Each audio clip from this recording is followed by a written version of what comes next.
I'm here with Alexander Mercurs, editor-in-chief of the Duran. Alexander, let's talk about Emmanuel Macron's interview with The Economist.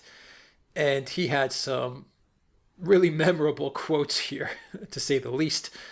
The one that's really making the rounds, that made the rounds after this interview, was that he called NATO brain dead.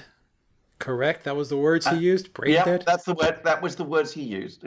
Okay, and then we have this quote, Alexander, and I'm going to read it to you. It says, Macron said, if you're concerned about this region, referencing the Balkans, the first question is neither North Macedonia nor Albania, it's Bosnia-Herzegovina. The time bomb that's ticking right next to Croatia and which faces the problem of returning jihadists. Needless to say, the government of Bosnia-Herzegovina went ballistic. They went absolutely crazy. After Macron made these comments, Merkel went crazy after Macron made the comments about NATO.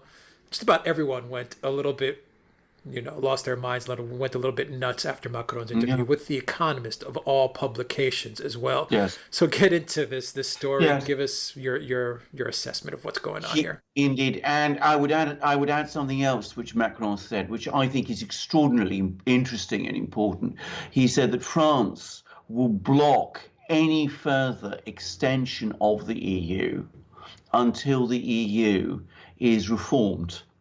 Now, that basically says no question of Macedonia, North Macedonia joining, or Bosnia joining, or Albania joining. Well, that's obvious. But more to the point, it means no question of Ukraine or Albania or Georgia joining either. So that is pretty incendiary stuff, because though nobody in the EU really wants Ukraine to join, nobody's prepared to come out so openly and say, well, actually, Ukraine can't join. Because to be very clear, when Macron says that the EU has to be reformed first, we all know that's never going to happen.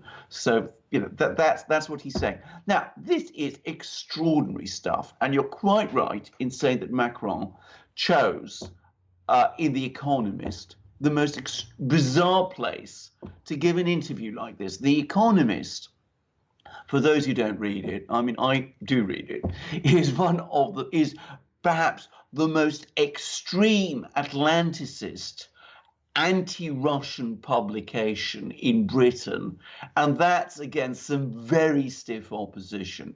I mean, it is so rigidly pro-Atlanticist, so extremely pro-NATO, so pathologically anti-Russian that it's. I mean, the people who were listening to all of this coming from Macron at The Economist must have been completely stunned. Having said that, the big question is, why is he doing this? Well, I think firstly, he is once again trying to position himself and France as the thinking country. I mean, the use of the word brain dead is really quite interesting. As the thinking country, the strategic country that is going to lead Europe. He's also taking an anti-American position. He's basically saying Europe can't rely anymore on the United States. So what we need is a new Europe led by me, Emmanuel Macron, led by France, with its own European army, with its own financial and other institutions, which will act as a kind of superpower of its own, counterbalancing the United States, dealing on some kind of position of equality or even superiority with Russia and with China also. So, not unlike a position, by the way, that the other EU official, Guy Verhofstadt, took when he went to the Liberal Democratic Party conference in Britain a few weeks ago, and spoke about the need for the European Union to become a European empire. So this is not a pro-Russian position that Macron is taking. It is an anti-American position, and it is an extreme European integrationist position. It's absurdly overambitious. It's going to annoy an awful lot of people. But it does, I think, strike a chord with quite a lot of people in France who have been extremely frustrated over the last 10 or 20 years by the fact that France, which historically used to be one of the leaders in Europe, has now become so obviously the vassal, the second state after Germany. And I think that's partly what Macron's agenda is. But I think vanity also drives a lot of it. We know that Macron takes orders from these globalists and these integrationists. That he's essentially he's a puppet. He's been placed as the president of France, very much in a puppet type of format. But do you think that Macron now is starting to kind of speak for himself and starting to get a mind of his own? Because the comments that he's making just really must not please the people above him. I mean, I can't think of it as pleasing them. No, so maybe he's going off. Maybe Macron's going a little rogue here. Yeah, so. he's going a bit off piste, as to use a skiing metaphor, and I think he is. What I've also heard, though, is that he is very heavily under the influence of Jacques Attali, who was the head of the European Investment Bank, back in the 90s. Which was the bank that was supposed to finance all these projects in Eastern Europe and in Russia. And Jacques Attali has been pushing these kind of arguments, about Europe needing to become a kind of superstate and mend its fences with Russia and distance itself from the US for some time.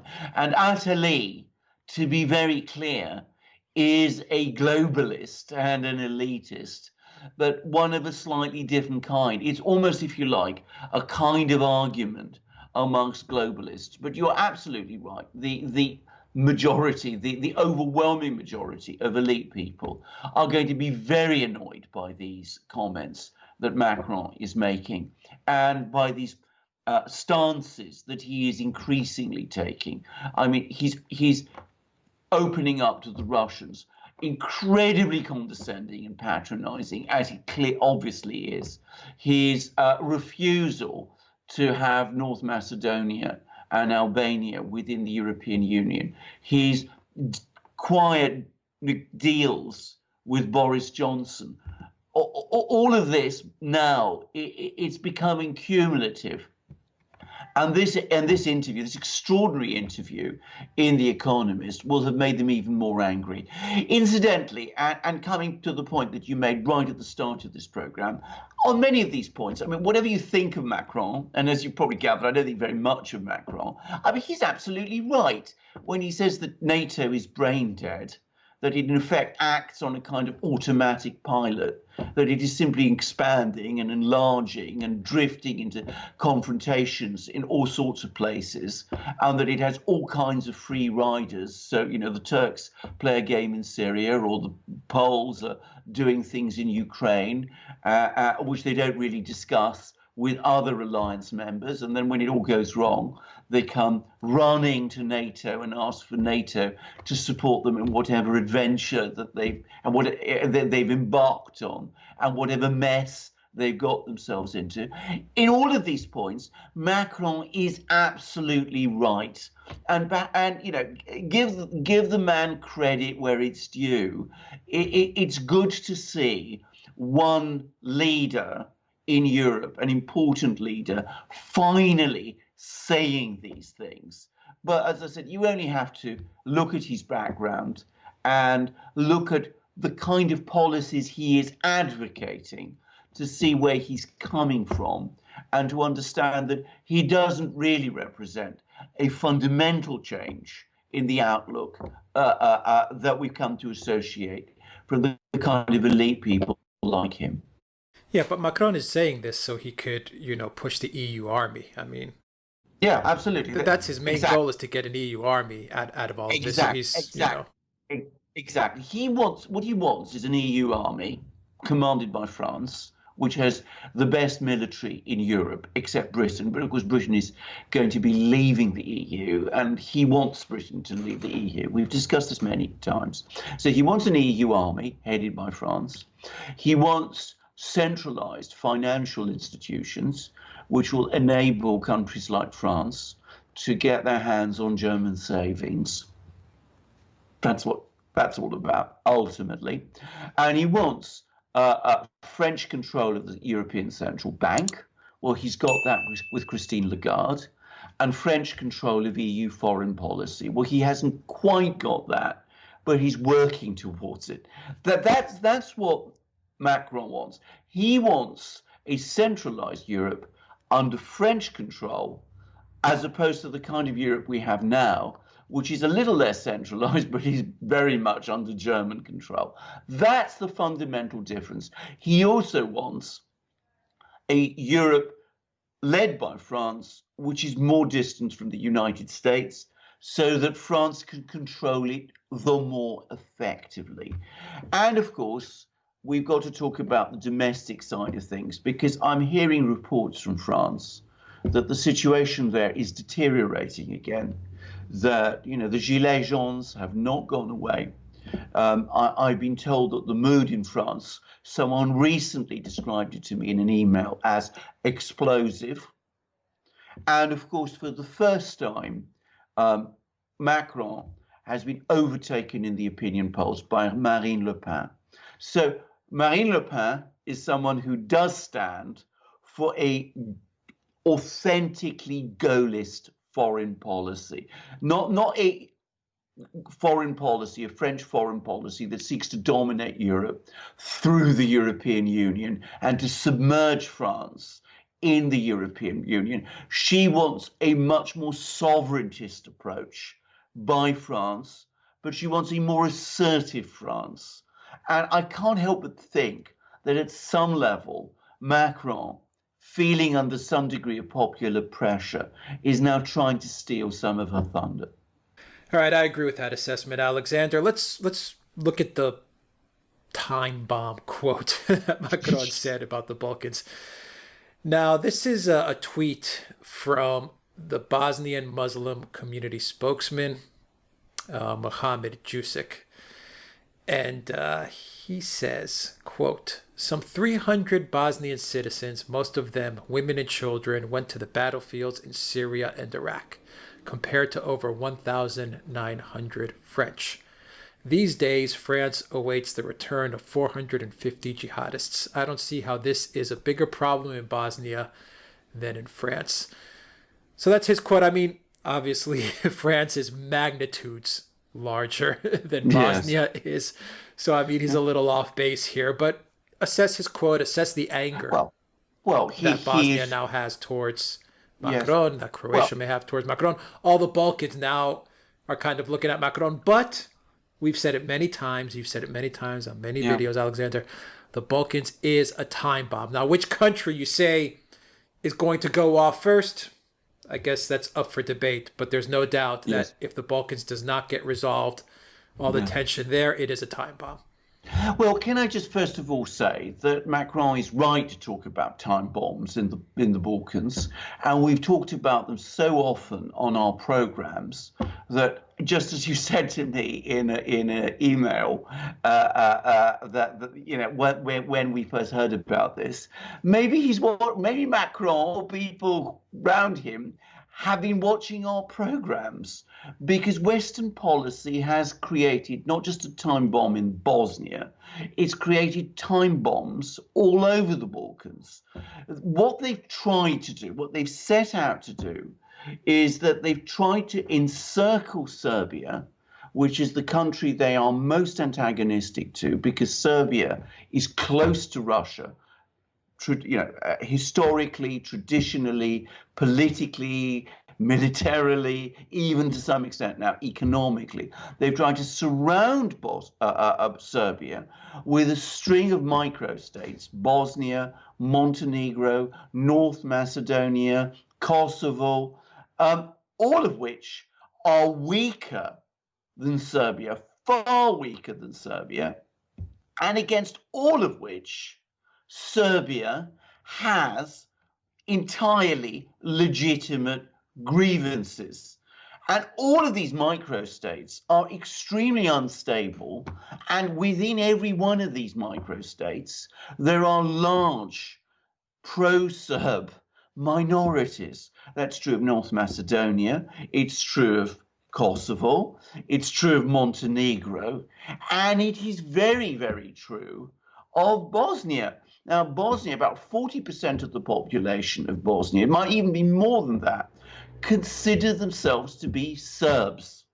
That was what that war in Bosnia in the 90s was all about. It was an attempt by the Muslims of Bosnia and the Croats to separate themselves, to separate Bosnia from Yugoslavia, which was the sort of Serb-dominated territory, and to put the Serbs in a subordinated position. And there was a huge war, and the result is a very unstable federal structure in which you have within Bosnia a large Serb autonomous territory.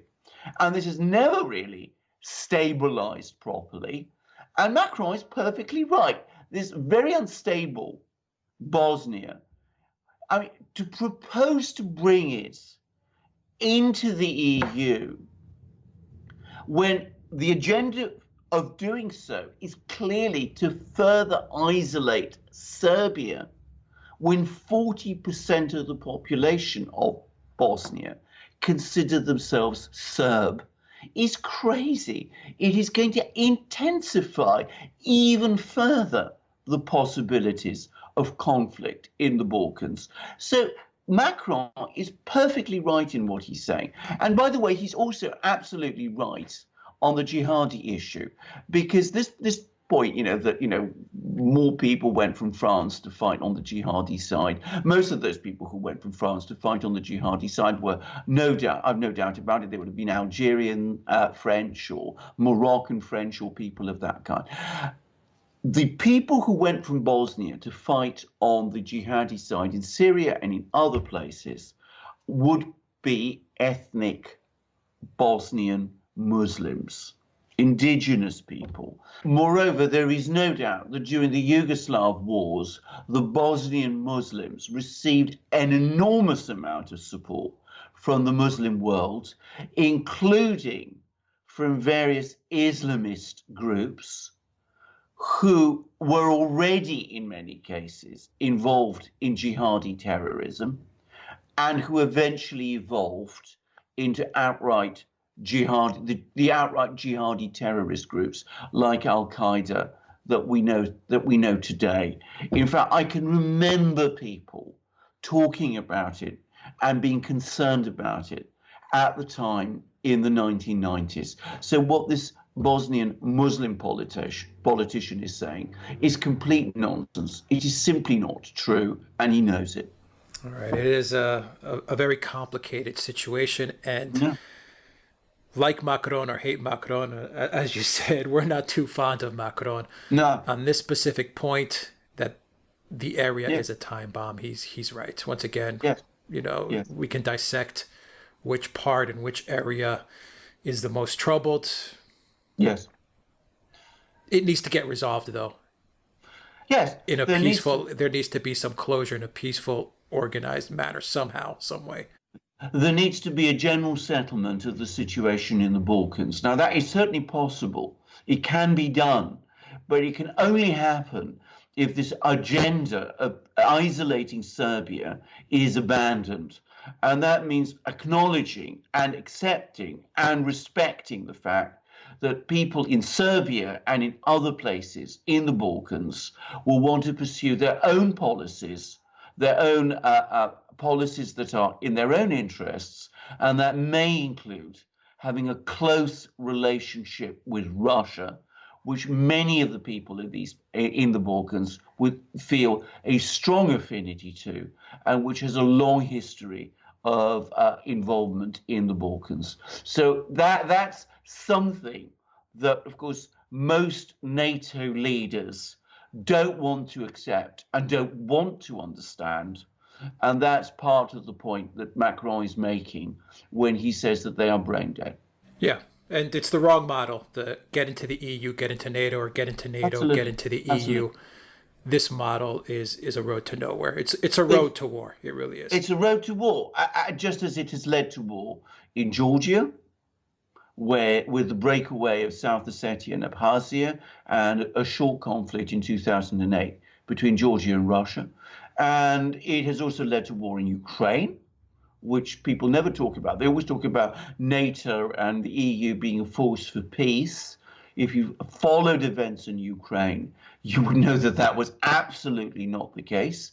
And of course, it's also not been the case in the Balkans, when it is absolutely essential to understand that the Yugoslav wars were caused by the early steps that NATO and the EU was taking in the 1990s towards achieving expansion there. Pressing on with this policy of unending, relentless expansion does not create stability in the Balkans. It creates instability. And as you said, it opens the way to war. And Macron, who neither of us likes, let's give credit where it's due. Whatever his reasons, he's right to say it. All right, Alexander Mercouris, editor-in-chief of the Duran. Thank you very much, guys. If you like this video, click on the subscribe button, hit that like, share the channel with everybody you know. Get an audio copy of this video on iTunes and on Soundcloud. The links are in the description box down below. And also check us out on PayPal, Patreon, and Subscribe Star.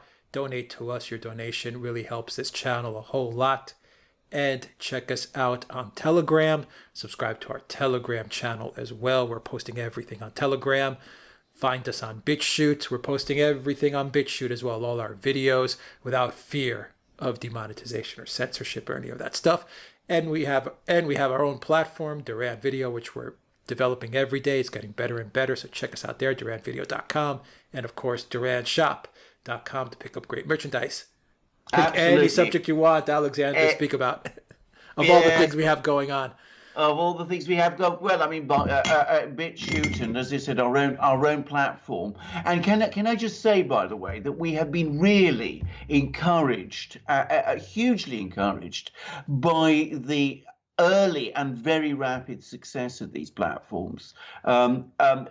We've seen them grow much faster than we could have possibly anticipated. And that makes us think that people are conscious of these censorship issues, which Alex was talking about.